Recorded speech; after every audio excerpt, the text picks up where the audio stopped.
When I first began in the oncology field over 28 years ago, so many people said to me, "Sally, that must be so hard."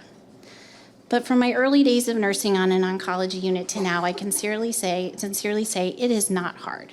In fact, it is not hard at all. It is my greatest pride to support people when and where they need us the most. So I want to share just a few mission moments from our spectacular CSC team this year.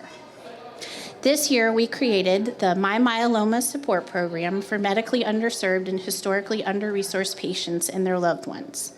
It will make available CSC resources and myeloma specialists. Keep in mind, not everyone has access to a myeloma specialist via a free Wi-Fi-enabled tablet or mobile application, barrier breaking. Our helpline staff found financial support for a patient struggling to cover the cost of her immunotherapy treatment. We got her to treatment, and it was life-saving.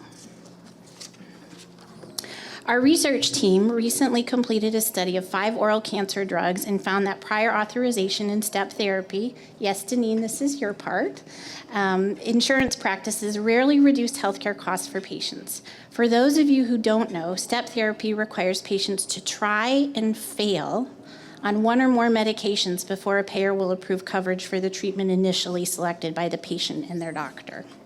This is important because step therapy can delay access to needed care and result in severe or irreversible health outcomes. Game changing. Equipped with this really critical data, our policy team galvanized a community of stakeholders to advocate for the inclusion of the Safe Step Act in any pharmacy benefit reform package that is negotiated by Congress for the federal government funding bill for fiscal year 2025. Game changing. Personally, despite being an oncology nurse and leading a premier cancer organization, sorry, I got a little choked up on this part, I turned to our own helpline to support my mother-in-law this year. She had a diagnosis that was very rare of kidney cancer, and our helpline helped her get a second opinion that led her to life-saving immunotherapy, rather than a really devastating surgery. Life-changing.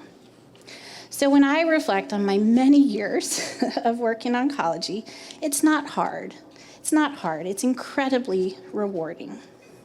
Now, what is hard, and why all of you are here tonight, is raising the funds necessary to meet the overwhelming needs that exist and keep our commitment to offering our services at no cost to those that need us.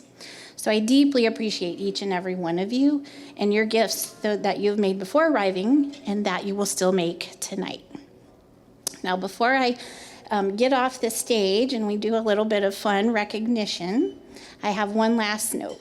My other greatest pride in life is my family and my children. My oldest son is my date tonight. Raise your hand. For many, many years, my kids have been voluntold to support my work in my charity of choice. It's usually cancer and veterans. And this year, my oldest son took on his own job in the nonprofit work supporting underserved children in New York. So life is good.